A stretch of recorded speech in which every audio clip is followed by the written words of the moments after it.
yang silakan diinterpretasikan secara awam, tetapi meski awam tentu bukan berarti tafsiran bebas itu tanpa tiang temali.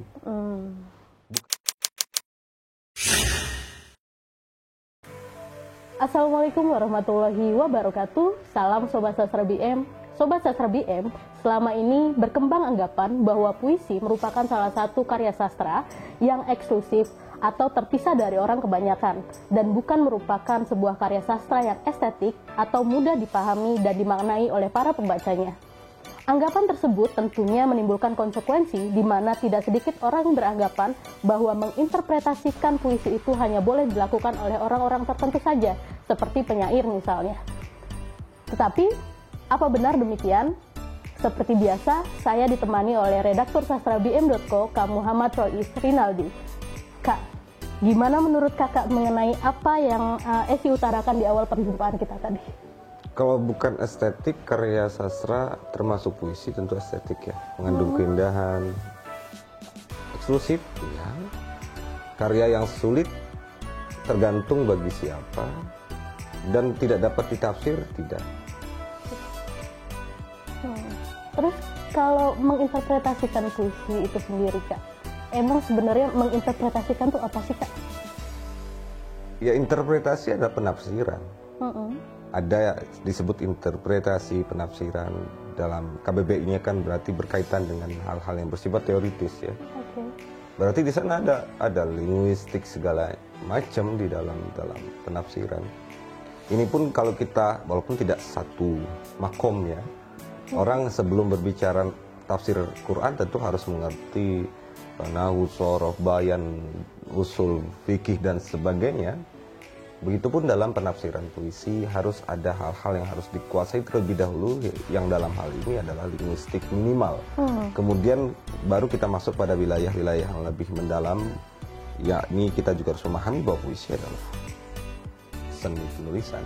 Dan puisi dipandang sebagai sesuatu yang saintifik, itu juga perlu dipikirkan secara serius. Kalau kita mau berbicara ideal.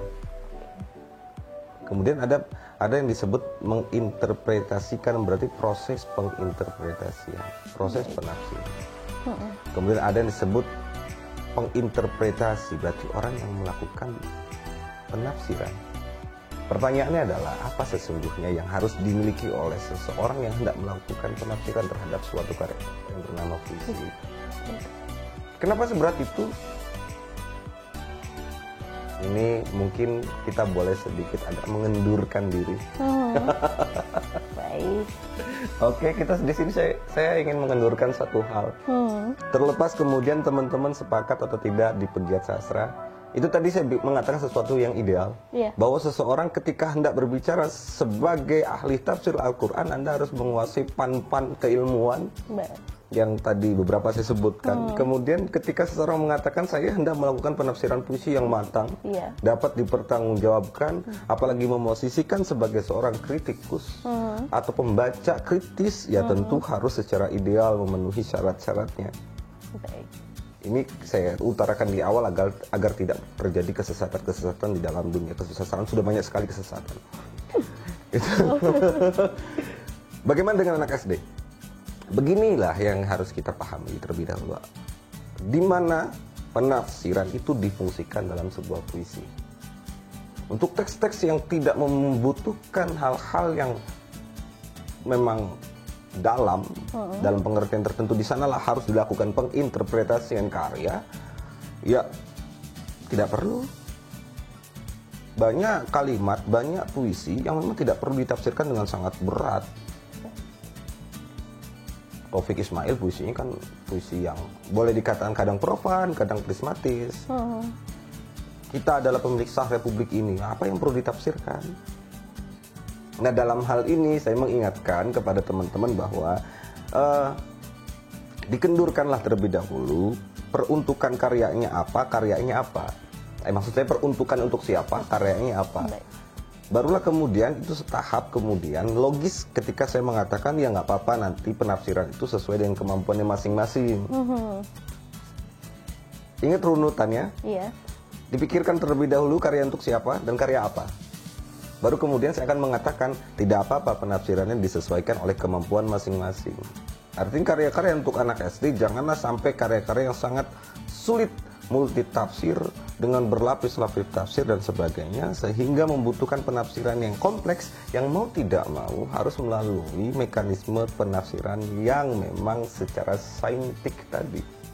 Artinya Kak, ketika kita berbicara tentang menginterpretasikan puisi, itu dikembalikan lagi siapa orangnya ya Kak ya? Iya.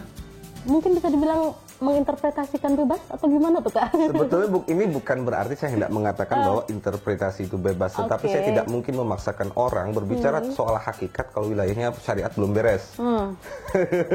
Betul Kak. Tidak mungkin saya meminta orang memahami sesuatu di luar kemampuan pemahamannya.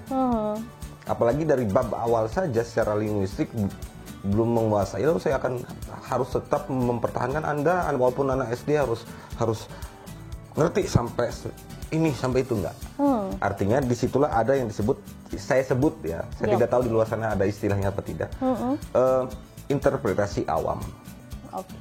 Yang istilahkan diinterpretasikan secara awam, tetapi meski awam tentu bukan berarti tafsiran bebas itu tanpa tiang temali. Bukan semau-maunya, bukan sakahayang aing. Bukan semau gue. Bukan semau gue. Lihat teksnya apa, maksudnya apa. Jangan kemudian teksnya apa, dimaksudin apa. Loh ini kan bunga. Bunga ini sebetulnya dimaksud adalah batu. No. Dia adalah bunga. Bahwa kemudian bunga itu memiliki arti yang lain selain bunga, boleh. Tetapi mengatakan bunga adalah batu, dia keluar dari bentuk teks. Ini yang tidak diperbolehkan. Ada puisi orang yang mengartikan, oh puisi ini kesedihan, puisi ini tragedi, puisi ini kemarahan. Itu paling geseran-geserannya ada di perasaan, rasa. Karena sekali lagi awam lebih banyak bergerak di perasaan. Tetapi saya menyarankan agar melihat teksnya secara betul, walaupun awam.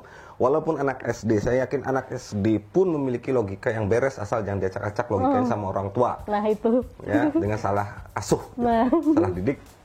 Soal pemaknaan karya sastra termasuk puisi.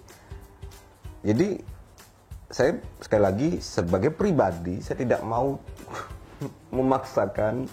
Silahkan ditafsir sesuai kemampuannya. Catatannya bukan tanpa tiang temali yang disebut kebebasan itu. Tetap harus lihat dari teksnya. Kalau seseorang melakukan penafsiran secara awam, akui dirinya melakukan penafsiran sebagai awam. Jangan kemudian penafsiran secara awam diklaim sebagai hasil penafsiran sebagai ahli. Gitu. Dan biasanya yang namanya orang awam menafsir sesuatu itu ya untuk dirinya saja, tidak untuk diajarkan kepada orang lain, karena orang mengajarkan sesuatu butuh ilmunya. Kalau untuk diri sendiri, silahkan ya Kak. Why not lah ya, kenapa tidak? Kenapa tidak dicoba, diperdalam sendiri, dicoba perdalam sendiri. Ini jangan kemudian dirinya belum selesai ajar-ajarin ke orang. Baik. Dengan omongan yang tidak dapat dipertanggungjawabkan, nggak perlu ilmunya. Ya sesuatu tanpa ilmunya rusak. Betul Kak. Pembahasan kita kali ini Kak relevan dengan pertanyaan dari salah satu sobat BM di rumah, yaitu Mukarrom Muhammad Kak. Terima kasih Mukarrom. Apa dia? Coba bacakan ya Kak. Salam Rahayu Bang Rois. Salam Rahayu, salam Rahayu. Saya hendak bertanya dan syukur jika bisa menjadi konten selanjutnya. Saya kemarin diskusi dengan kawan-kawan. Kemudian ada yang serius bertanya, bagaimana langkah memaknai sebuah puisi. Kemudian saya jawab bahwa penilaian puisi sifatnya subjektif. Siapapun boleh memaknai seperti apa, akan tetapi tidak boleh asal-asalan. Namun, ada kejanggalan yang bagi saya harus konsultasi dengan Bang Rois. Dari jawabanku di atas, mendapat sangkalan dari kawan-kawan. Apabila kebebasan memaknai puisi tidak bisa asal, jika tetap mengikuti aturan penafsiran, berarti jatuhnya penafsir puisi hanya pada akademisi atau siapapun yang tahu cara menafsirkan dengan baik. Mohon maaf Bang, minta pencerahannya. Terima kasih katanya. Ya itu kan logikanya juga bermasalah akhirnya, yang menyangkal ya. Muhammad Mukarrom ini adalah salah satu pegiat sastra di Wonosobo. Semoga teman-teman pegiat sastra di Wonosobo sehat selalu. Ini generasi muda yang insya Allah dapat diharapkan untuk tumbuh kembang kesusastraan Indonesia di masa depan. Asal jangan mudah rapuh, jangan mudah terinjak, karena dunia sastra itu kerajaan kecil yang begitu banyak raja. Berarti keras ya Kak ya? Keras. Kesannya aja sangat lembut, halus, membahagiakan, menyenangkan. Ini saya sampaikan untuk Sobat BM. Mungkin Sobat BM yang belum masuk dalam dunia sastra tidak akan mengerti mengapa saya mengatakan ini, dan tidak akan saya jabarkan. Oke, untuk pertanyaan itu, tidak boleh asal-asalan, boleh bebas, tidak boleh asal-asalan katanya. Itu sudah jawaban yang tepat. Bebas yang dimaksud adalah sesuai keilmuan, atas dasar keilmuan. Lalu disangkal dengan pernyataan temannya, berarti kalau bebas ada syarat, berarti dia tidak bebas. Sekarang saya tanya balik ya, kita balik ke filsafat terpaksa. Apa yang disebut manusia otonom? Apakah? Yang manusia otonom adalah pribadi yang merdeka, yang melakukan sesuatu atas dasar kesadarannya. Contoh, saya menggunakan helm. Kalau saya menggunakan helm karena takut ditilang polisi, saya sudah tidak otonom sebagai manusia. Sudah tidak merdeka sebagai manusia. Saya menggunakan helm sebagai manusia merdeka karena saya sadar bahwa ini adalah aturan yang baik, yang maslahat untuk saya. Di situ kemerdekaan kok. Dimana kita menerima sebuah pengetahuan dengan tunduk, dan kita menjalankan pengetahuan itu dengan kesadaran. Kemudian kita menciptakan diri kita sebagai yang otonom. Ya otonom. Yang masalah itu adalah kemerdekaan tanpa tiang temali itu yang aku bilang tadi. Penafsiran tanpa tiang temali, oke, sepertinya dalam puisi boleh-boleh saja. Mari kita ukur. Walaupun sekali lagi tidak satu makom. Kalau kita berbicara tafsir Al-Quran kan terlalu berat untuk puisi-puisi, tidak sesakral itu. Tetapi kita ambil cara bahwa dalam penafsiran Quran, orang kan jangan-jangan sampai wawajadaka dhalan fahada. Oh, itu kan Rasulullah pernah tersesat. Ya bisa saja kalau kita nggak ngambil terjemahan Depag. Tapi kan nggak bisa. Kita menggunakan Al-Quran terjemahan untuk mengatakan saya mengerti tafsir Quran. Enggak. Gitu loh. Ini banyak orang lalai dalam hal ini. Dianggap tidak merdeka karena terkungkung oleh pengetahuan. Bagaimana orang-orang bisa merdeka dalam peradaban manusia, peradaban sejarah perbudakan manusia. Kemerdekaan hanya diciptakan dari pengetahuan. Sampai di sini perjumpaan kita Sobat Sastra BM. Jangan lupa like, subscribe, komen, dan share.